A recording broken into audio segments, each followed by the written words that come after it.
our lesson on the basic conversation.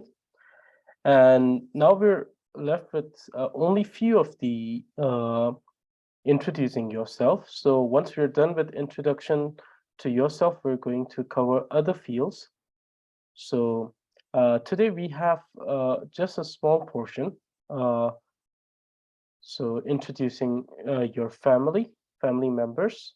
So uh, what we will do is I will ask the students about the lessons that we have already covered in the previous classes and see how much have been retained and how we can actually use them in our day-to-day life. So let's see how many of you can actually use it. So we started from introducing ourselves to now introducing the family. So let's see how well we can remember all of these lessons. And so let me just share this. Let me just go here.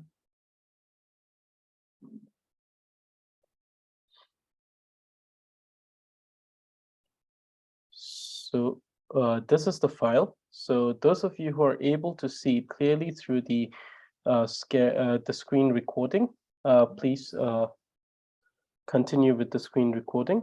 Those who are not able to see it clearly through the screen recording may open this file on any screen that you're using. So just not this.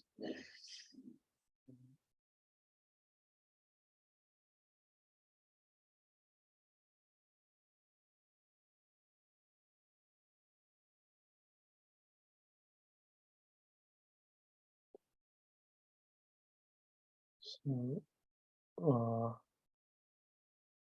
go here. Yes. So those of you who are able to see it clearly on this screen sharing uh, may continue viewing this on the screen sharing. Those of you who are not able to do that may open the file that I have sent in the chat.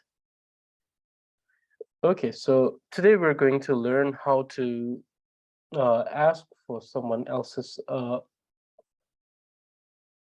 the name of someone else's family member. So we're going to learn this and then how you call how different family member is called in Tibetan.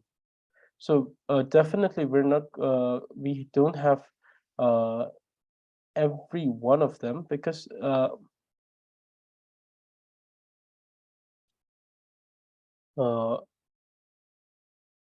normally the thing is that in Tibetan tradition,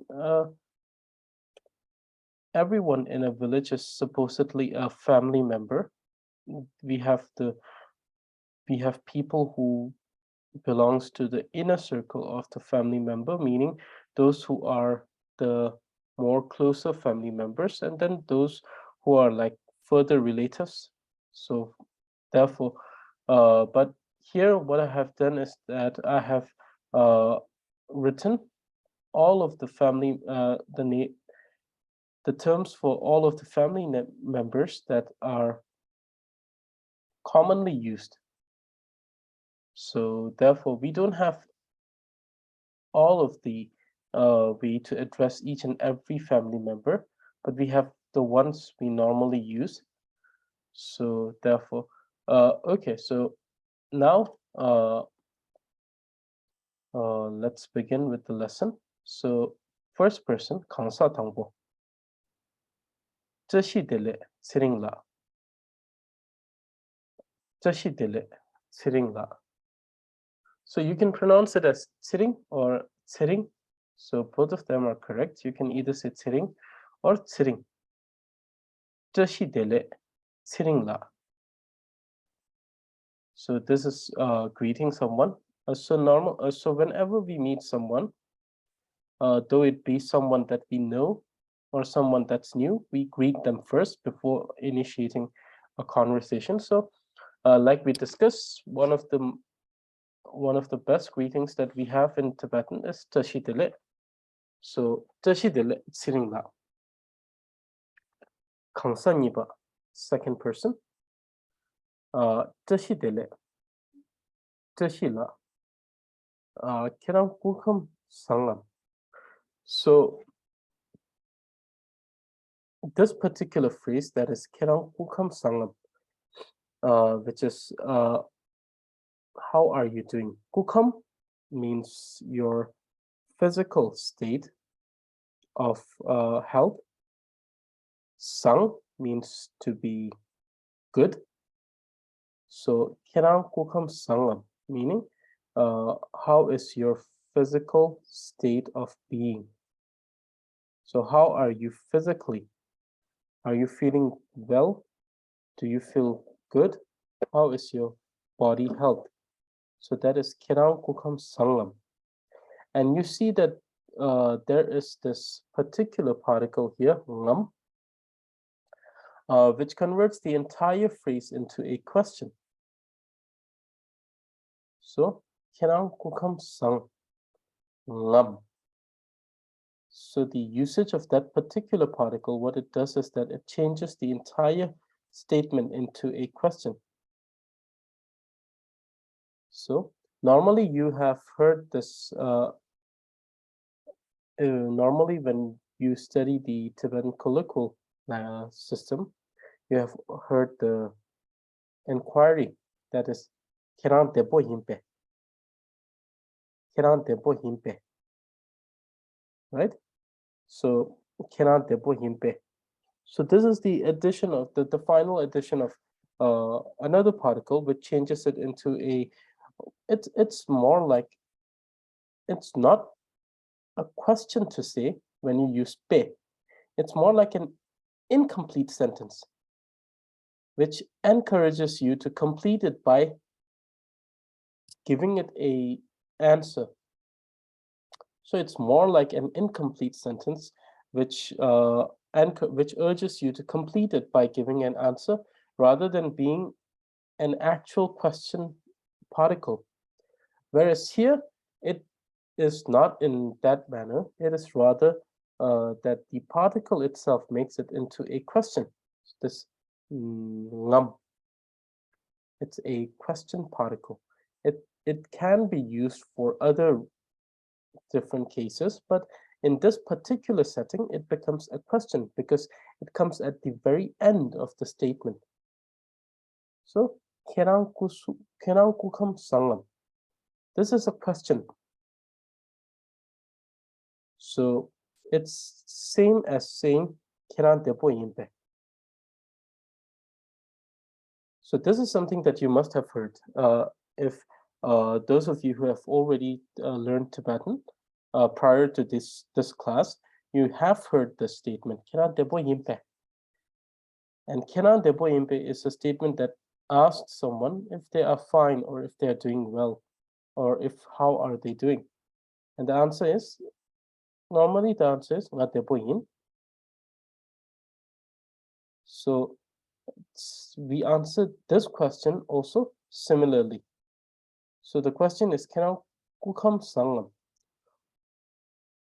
La Nga Debo Yin, which means yes, I am fine.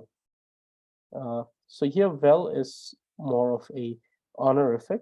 So before attempting to, like we said, before attempting to answer, we acknowledge that we have heard the question from the other person. So la debo yin. I am fine. So normally when we also ask Kiran debo yin pe, we will answer la debo yin. So similarly, Kiran kukam sangam also answered as la debo yin. You never use kukam for your own self because it's using honorific for self, which is something that is not done. So therefore, instead of saying nga kukam sangbo use, you say nga debo yin, which means I'm fine. Tiring la kusu setang yinnam. So This is another way to ask someone. So both of these, the first one and the second one, you see that both of these use honor affixes. And it's a very beautiful way of asking someone if they are fine. It's with respect. So Tsiring la. So we're asking to Tsiring. So Tashi is asking to Tsiring. Tsiring la. Kusu. Tsiring la kusu setang inam. Kusu. Very similar to Kukam. Talks about the physical body. So kusu, body. Sel tang means fine or good. So actually tang is doing well, which is to be healthy. And sel tang, sel and tang both have similar meaning, which means to have a good health. So kusu sel tang means good health. So they're asking, are you doing good? Or is your health good? So whenever you ask someone how they are doing, instead of saying "Kena depo ibe," you can either say "Kena kusung kukam sangam," or you can say "Kena kusu sedang inam."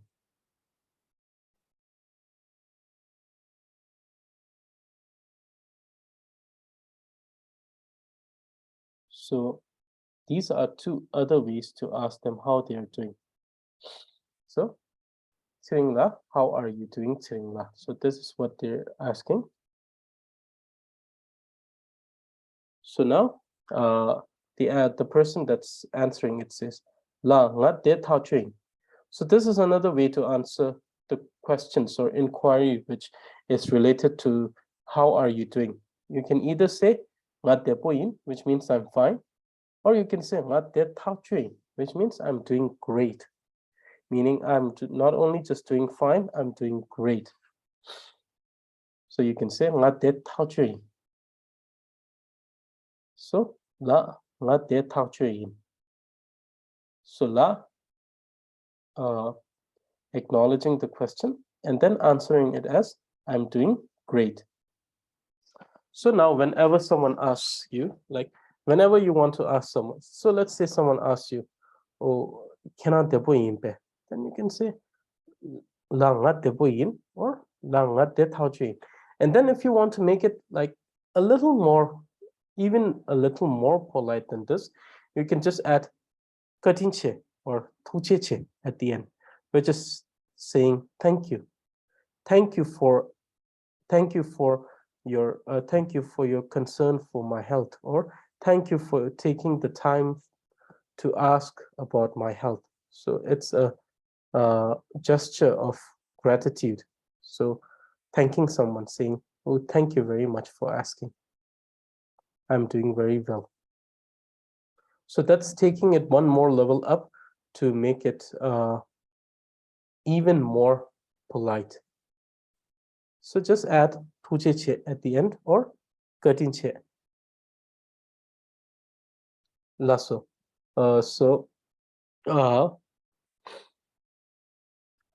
Kenang kukam depo, kenang kukam sangam. La nga depo yin. La nga de tang chue yin. Kenang kusu sedang yin. La nga depo yin. La nga de tang chue yin. So you see that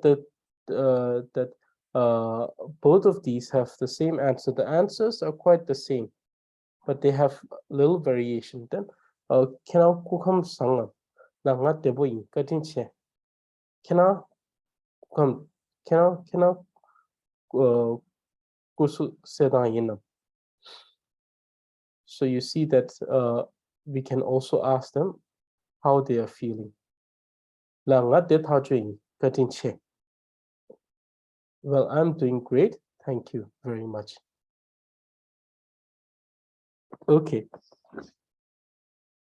So then to this point, we see how we answer to the inquiry about our health.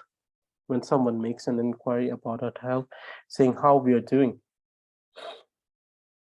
I have a so then now Tashi has a question, and he wants to ask, "Srinla, tering tuashi, Srinla, tering tuashi yu.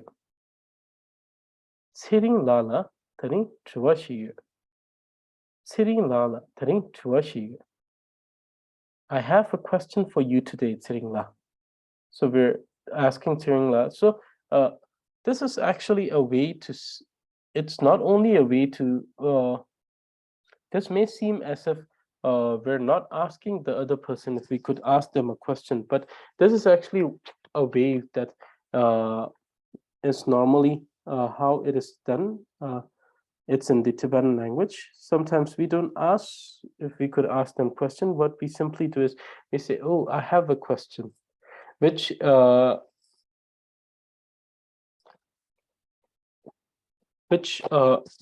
inferentially tells the other person if that the person is asking them the permission to ask a question. So instead of saying, "May I ask you a question?" which definitely you can also say in Tibetan, sometimes we just say, "Oh, I have a question for you." And then the other person understands it as a request or as a inquiry for the permission to ask questions, and they respond accordingly. So therefore, even though this may seem as a statement saying that I have a question, and that it may not seem a way to ask the other person whether they can ask it or not, but it actually has an inferential understanding that the person is asking a permission to ask the question. So, Lala Tarin Chuashi Lao Songtang. So you see that here, La has responded by saying, "Yes, please ask away." So that is giving the permission to ask. So La understood that he was Tashila was asking for the permission to ask a question. In other cases, you may also encounter similar phrase, but saying something like, "Oh, now that is a direct question. That is the most apparent question that has a request in it. So this particular statement is a request. It's a direct request. So it is a request. So in which there is a request. But in the former one, which is written here, you don't see any request, but it is inferential. So you can say, "Oh, Kur means to ask. Chokpa is a permission. So you can also say it in that manner. But we're going to deal with questions in a very different lesson. So afterwards, not here, we'll deal with questions. So questions will also be a part of this course, which is basic conversation, but we will deal with this later because they are more specific to the theme that is the question itself, but rather than the context of things like introduction or other things. So inquiry and questions will be in a different lesson, which we will cover during the course. Lasso. So Tsering answered, "Lao Sungtang," which means yes, please ask away. So please ask. So the please comes from the sung, which is honorific of lap, laptang, xie huatang. So juetang. So there are many variations to say or to ask. But here we have used the honorific sungtang, which means please ask away. So Tashi asked first person kansa tangbo. Kenangi palaki tsela kangaretam. What is the name of your father? Or what is your father's name?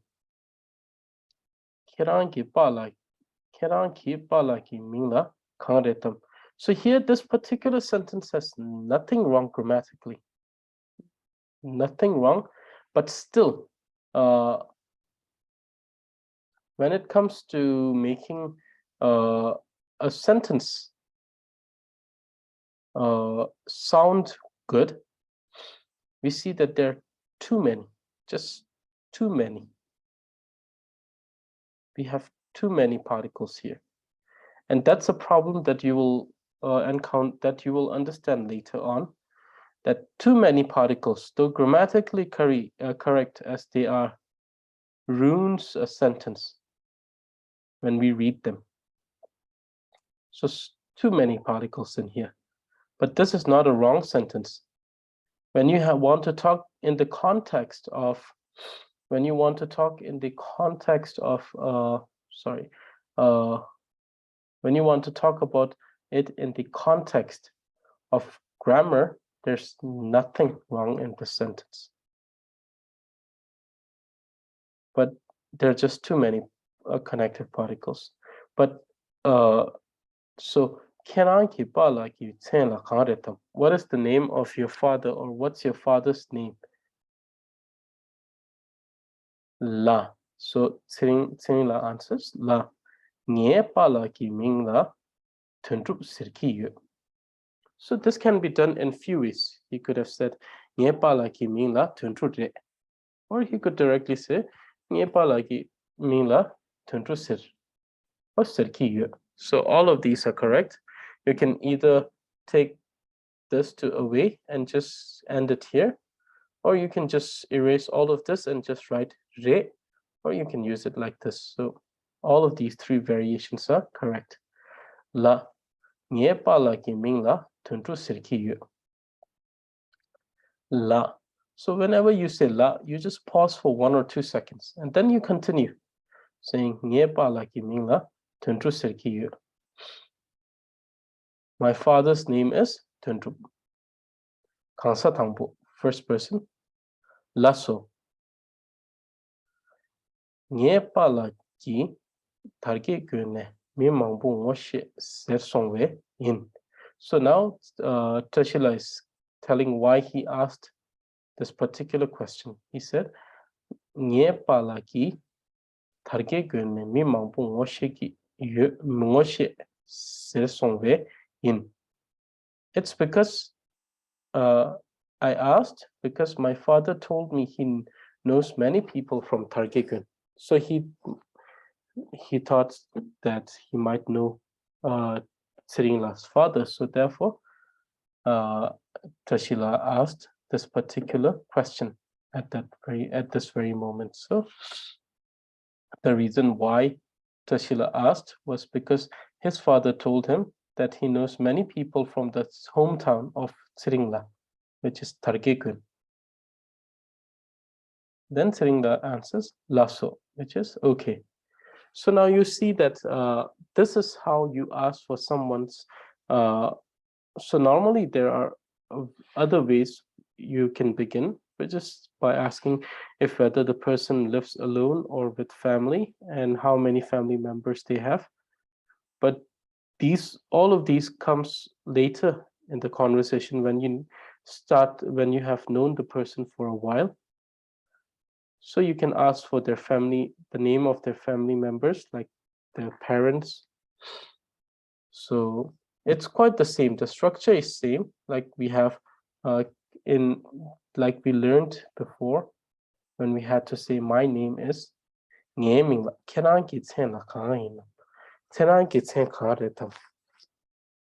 right? So another thing that I wanted to ask before we go to the next part of the lesson is, how many of you here use this particular variation of my, that is ngaki? How many of you do use ngaki? So let me just write it here, because this is something that I have seen, and it has made quite an impression on me. Let me just, yes, how many of you use this variation of my?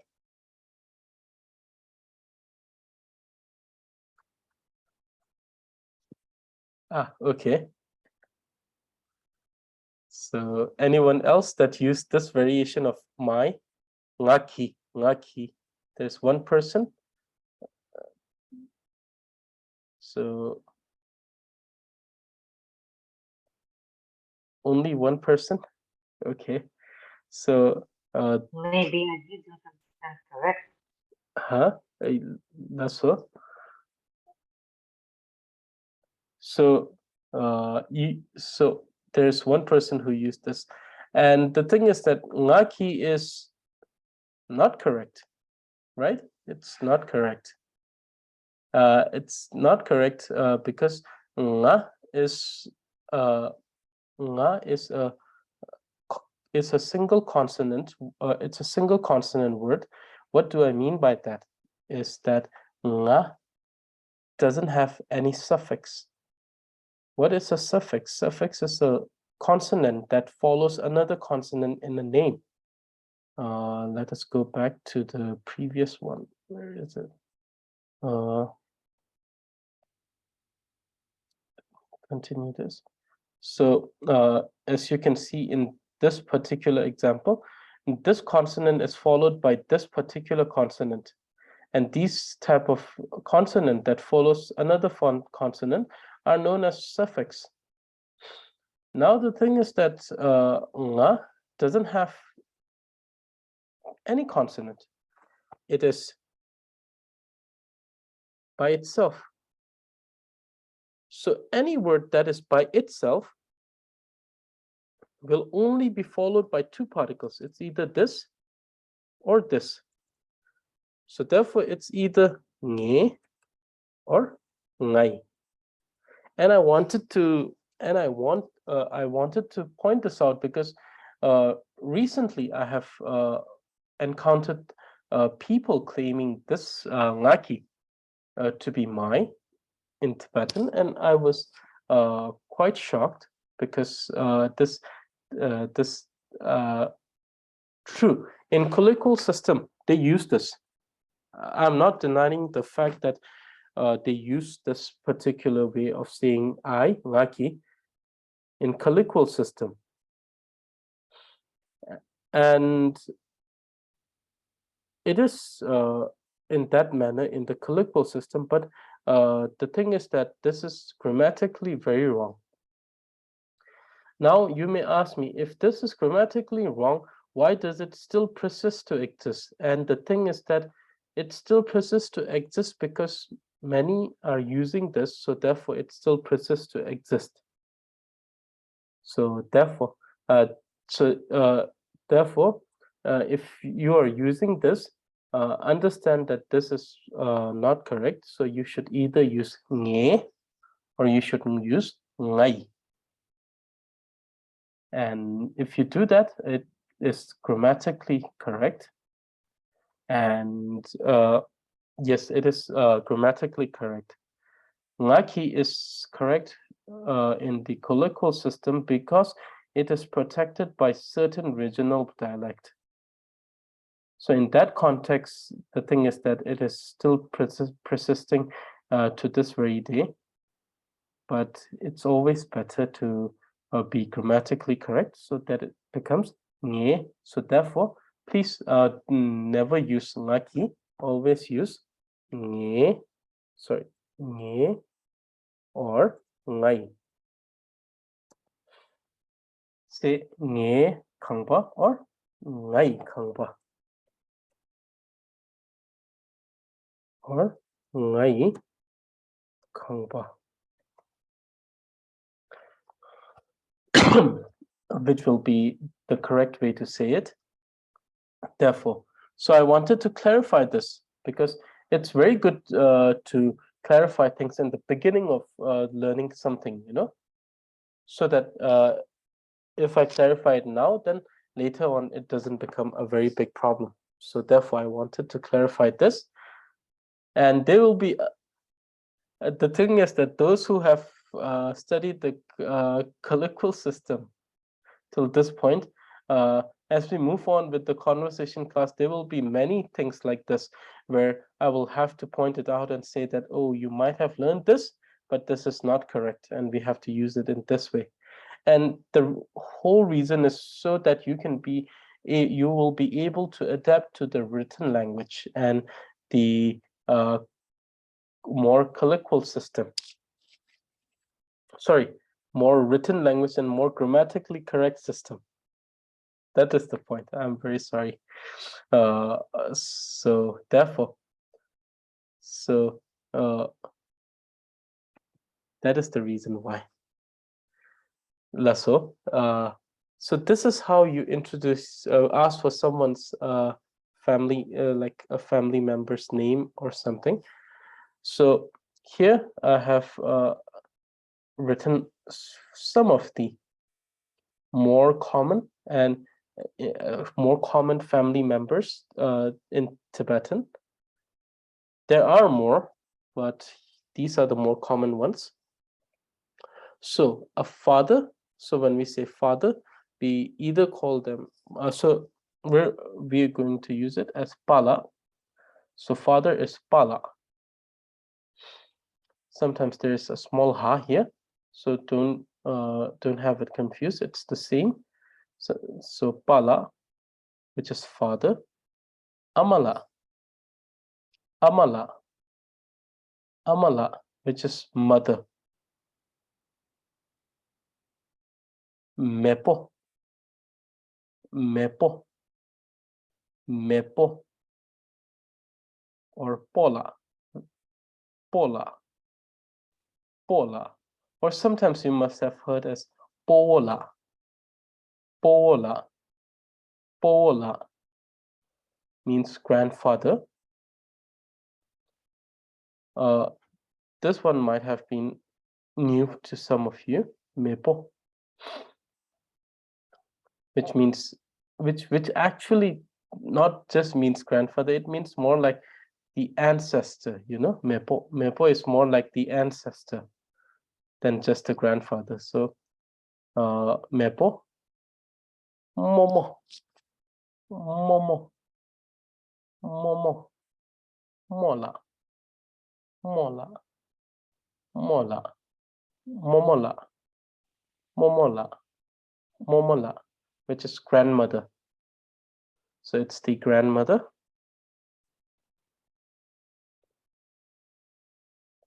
And then we have ashang, luck, always luck, ashang, ashang. Or sometimes, so ashang is correct, and sometimes you can also hear people saying shashang, which is also correct. Ashang, la, which is uncle. So uncle, in a sense, the brother of one's mother. So uncle as a brother of one's mother. So ashang.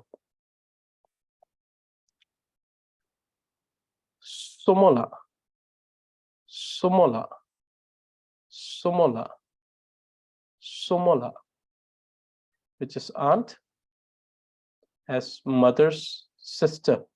Somola, somola. Akula, akula, akula, which is uncle, but now from father's side. So father's brother. Akula, akula. Anila, anila, anila, which is aunt from father's, which is the sister of father. So aunt from father's side. So father's sister is known as Anila. Jianpo la, jianpo la, jianpo la. Jojo, jojo, jojo, jojo, jojo, jojo. So these are Elder, these are the ways to address the elder brother. Acha, acha, acha, acha, which means elder sister. Chungmo, chungmo, chungmo, chungmo, singmo, singmo, singmo, singmo, which means younger sister. And finally, chungpo, chungpo, chungpo, chungpo, which means younger brother. So these are the names in Tibetan for the family members that are more common in use. So yes, these are the ones that you will have to learn, and there are many more. So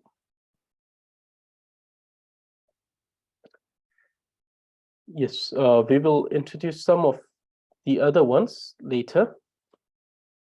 So yes, these are the family member, and this is how you ask for the names of a particular family. For example, I've used Pala here. You can also say Amala, or you can say Pola, or Momola, or Chempo, or Chungmo, or Aku, or Ashang. So yes, this is today's lesson. So before we go to before I start asking questions for today's class, because today we're going to have a small question answer. If there's any questions regarding today's lesson, please ask away. Any confusion or any, for example, if you have any confusion, or if you feel, the thing is that another thing that makes the can make the class interesting is that if you see any contradiction between this particular lesson and the lessons that you have learned in prior classes, those are the things that I truly welcome a lot, because then you can have a session of discussion on why there was contradiction, and you can learn a lot between these type of contradictions. So yes, please ask away any questions, any confusion, any questions, any contradictions regarding today's lesson. Please ask away.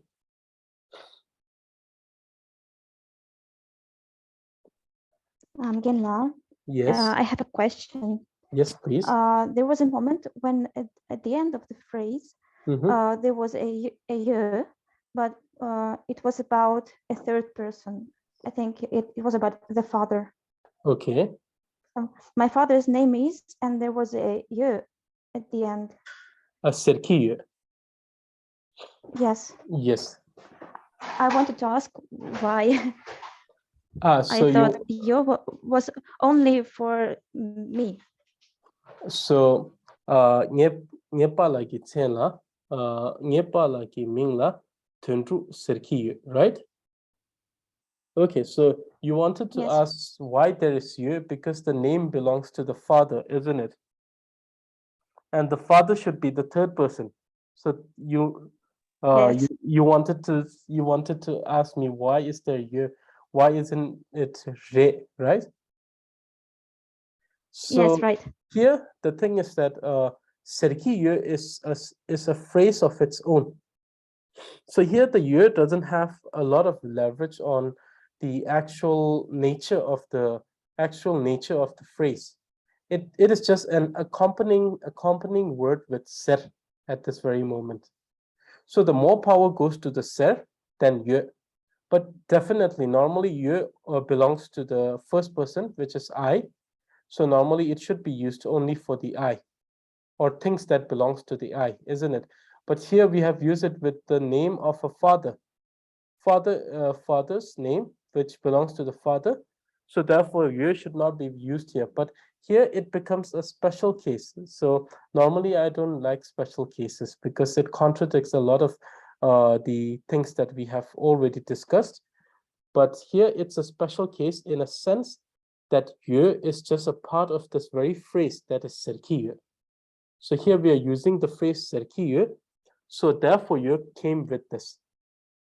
Normally it will be, so therefore normally if you want to use without this particular phrase, you'll say ye pa la ki ming la tundru re, and not yö. It will be tundru re, ye pa la ki ming la tundru re, and that would be the case. But here, because it is a part of an entire phrase that is serki yö, so it just comes as a companion word, and it doesn't have a particular power to it. So that's the reason. Yes. Okay, thank you very much. Lasso. I hope this actually cleared it up. So therefore, yes, most of the so what I do is that most of the time when I write the script, I make sure that most of them are honorifics. So yes, most of the sentences are honorific. These words, these with la becomes honorific. Yes.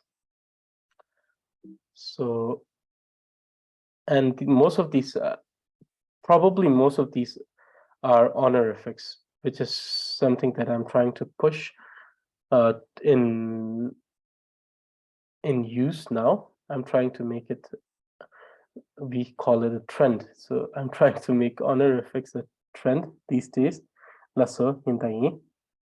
Honorifics and written language. I'm trying to bring back that tradition. So therefore, Lasso, any other questions before I go to my questions? Tanzila, we also use Anila for nuns, right? Like to call a nun. But this Anila would be different, the one that. Yes, that would be so therefore the thing is that the spelling is same and everything. So if you actually want to not get mixed between them, so I recommend you to use another word for Anila, which is chomola. So Can you write the spelling in? yes, here, chomola. So you can say chomola. Okay. And Tanzila, the words that you have shared for my, the Yes. different variations, like, so their usage is dependent upon something else, or are they like synonymous kind of item? So we had if you're using more of a written language, then dark would be very good. Dark and ni would be very good. If you're using more of a written language, dark is a good one, and ni, these two, try to use these ones. If you're writing something very casually, then nga is not a problem. Ku is to be humble. If you're saying, oh, humble me, to humble yourself in order to give someone respect. So you say ku, which means, oh, the humble me, or the for me, something like that. Ku, nga. Then you have nge. Nga and nge doesn't really matter how you use it. Ku in a more humble setting. Da and ni if you're trying to speak in more written language.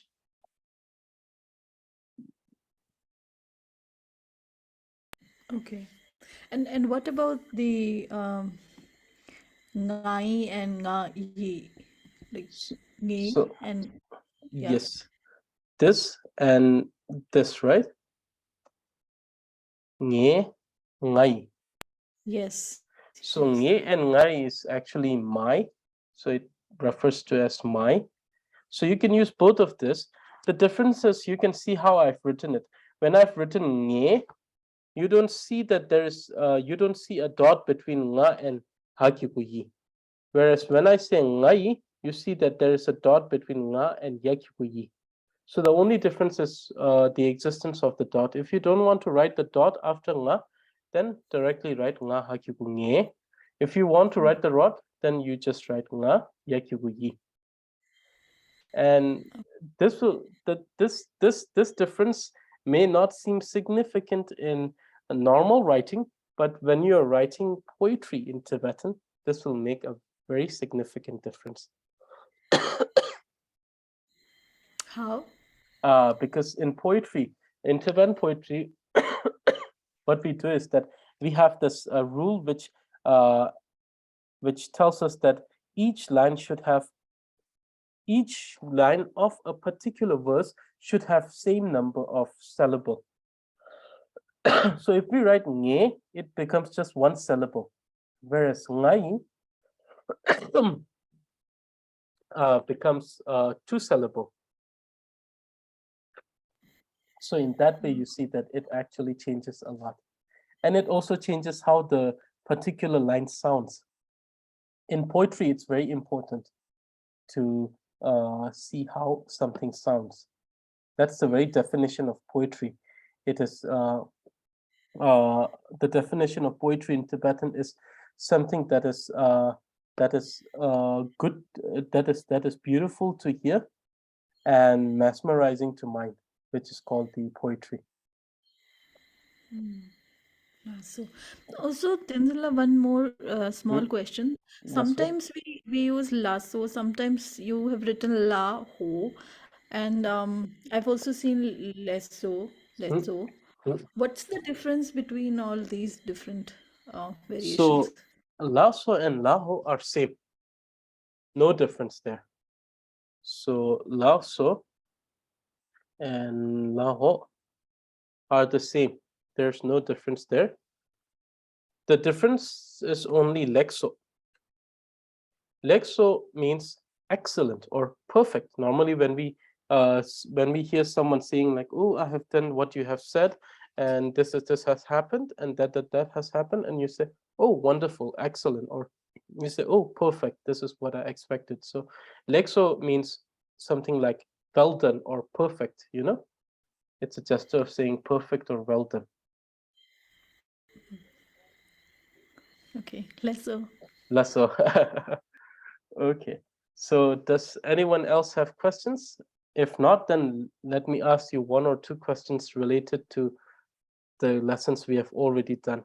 And this particular lesson of today, the thing is that today we will have a small assignment for the class, the first assignment for this basic conversation class.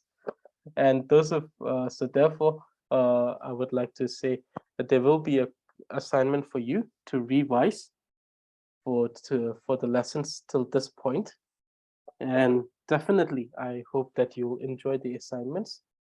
So now does anyone have more questions regarding lessons to this point?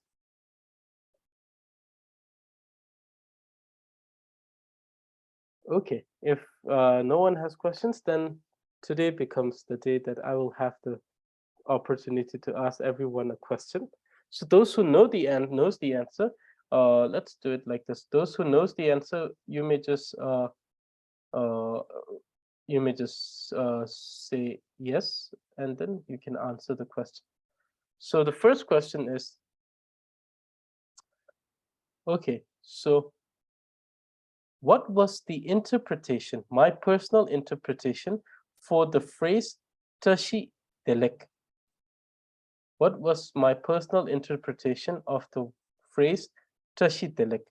Okay, so who wants to answer that? I believe today you said that we say testile Mm-hmm. when we greet and when we say goodbye. And what was my particular interpretation of that very phrase? What was the meaning of that phrase? What do you mean by tashi and what do you mean by delek? It means may you be happy. Thank you for your attempt, but yes, it may mean to be in that way in some sense.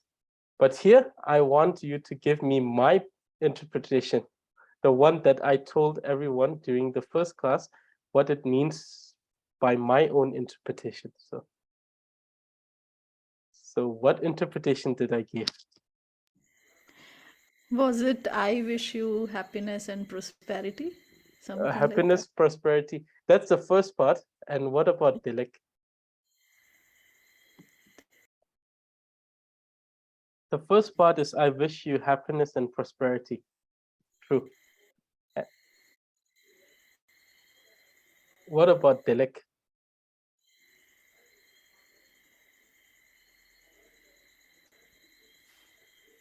Can't recall. Good health. Yes. So health, when you say health, does it only refer to physical health? No, it was both. Yes. So Tashidele, according to my own interpretation, was I wish you a happiness and prosperity with good physical and mental health. That was the reason why I said that Tashidele is the best greeting in Tibetan. There is no other greeting that could come near to it when it comes to greetings. So Tashidele is a wonderful greeting. Thank you. This is the answer. Now the second question. My second question is, okay, so now you have to, so I will ask you a question in Tibetan. You'll have to give me an answer in Tibetan. Okay. Keranki nguming kang retam. Keranki nguming kang retam. Keranki nguming kang retam. Okay, who wants to answer this? Please answer it. Let me try. Yes. Nghe min là Veronica Sergio. Lasso. This is the answer. So now the third question is the same statement that I made, which is how can we use the same setting in a but now we have to say the same thing but using both honorific and in a formal setting. So how do you say it? It has to be honorific as well as formal.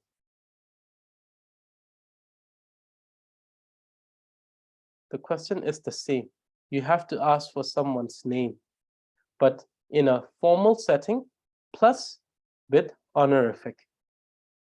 Kerangi chain la karisugiye. Okay, so this is honorific, but not formal. So thank you. This is honorific. Is an honorific way of asking someone. Wonderful. But now we have to add the twist of being formal. So this plus formal.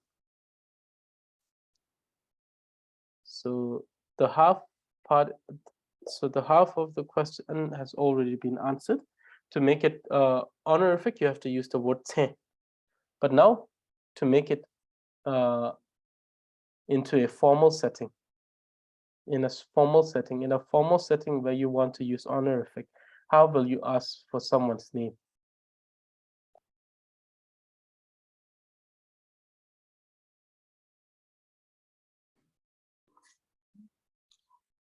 Tashidele. Tashidele. Kerangi kam sangam. Kerangi chenla karishegiye.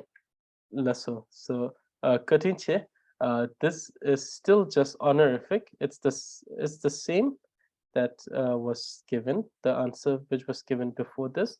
These are both honorifics, but not formal.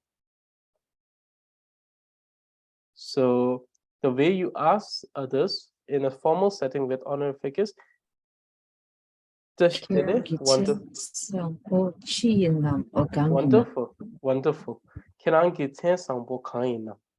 So this is how you ask for someone's name with honorific and in a formal setting. Kerangi Tse Sangpo. Tse Sangpo. What is your good name? Kerangi Tse Sangpo Kaina. Lasso. So Kukam-sang. What do you mean by Kukam-sang?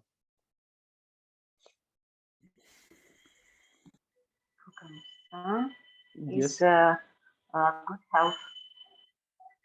Is What is your health? Kukam. The question is about health. So if it's a question, then it's about health. But what if it's only just Kukam Lason? What if you're just wishing someone Kukam-sang? Yeah, and nam. Adding nam. This is the question. Now, without the nam, if we just say Kukam-sang, what does it mean? Just health, good health. Yes, that means I wish you good health. Lasso. So this now And Tenzil, yes. This would mean only the physical health, right? Kukam Yes, sang. only physical health, not the mental health. So now the question moves towards the honorific. We have given out some of the honorific. Today you will receive 10 more words of honorifics in the group. So we have already done with 20, right? So now the question shifts to honorific. What is the honorific for ears? What is the Tibetan word for honorific for ears?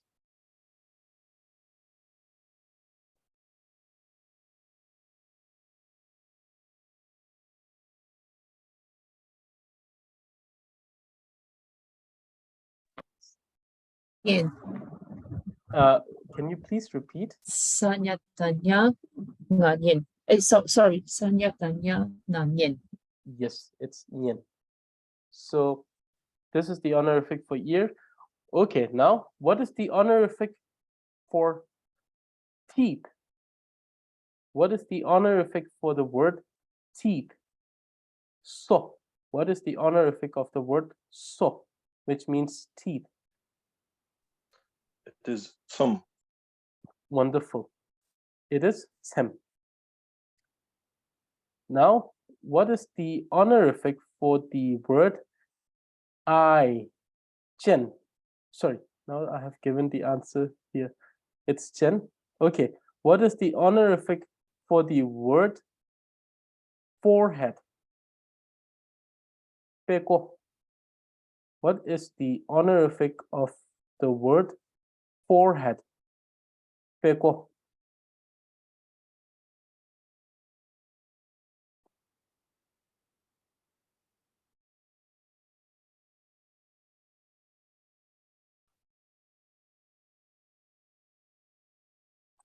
I see. Bhutan? It's tel. Okay. So the pronunciation of this is a very confusing thing, which is this particular sound. Sometimes it sounds as pa, but in some cases it makes the sound wa. So instead of putal, it is utel, utal. So, and you may ask me, oh, in that case, how will I know when to do this? And the only thing I can say that I can give you certain rules regarding this, but you'll just have to get used to those words, you know, where it sounds wa and where it sounds pa. Okay, so this is the question answer for today, and your homework. I'm going to send you an assignment. It won't be a long assignment, but it will be a very enjoyable assignment. So it will have everything you have learned till this point, just to just to do a little bit of reevaluation of what you have understood and what you will have to study again, so that we can keep up the progress through this session. So therefore, please continue revising whenever you can. Ask questions in the group, and the assignments can either be submitted through the email, class email, or what you can do is you can send them to me directly through WhatsApp or in the group, whichever feels better to you. You can do that. And answer keys won't be provided. During the next conversation class, I will be reading the answers. So please try to submit all the assignments before the next conversation class, which is, I think, if I'm not wrong, on Saturday. So we still have two days till Saturday. So therefore, please do that. I will send the assignments by tomorrow. So you'll receive it by tomorrow noon. So send me the assignments back. Those who send me through WhatsApp, there's a better chance for me to for it to be checked before. Those who send me through the email, yours answer might be delayed for a few hours. So therefore, if you send it through email, I will respond all of those assignments in one go. So therefore, it will take a little more time. If you send it to me through WhatsApp, it will be addressed much quicker, few hours quicker in comparison. So therefore, please choose whichever mode you want to send me the assignment. And this is it for today. Please continue practicing, and I hope that today's class was beneficial, and I will see you on Saturday. Tashidele, and have a good evening to everyone, or good day to everyone. That's all. Thúc chị. Trên là That's all. ba là Thank you. trên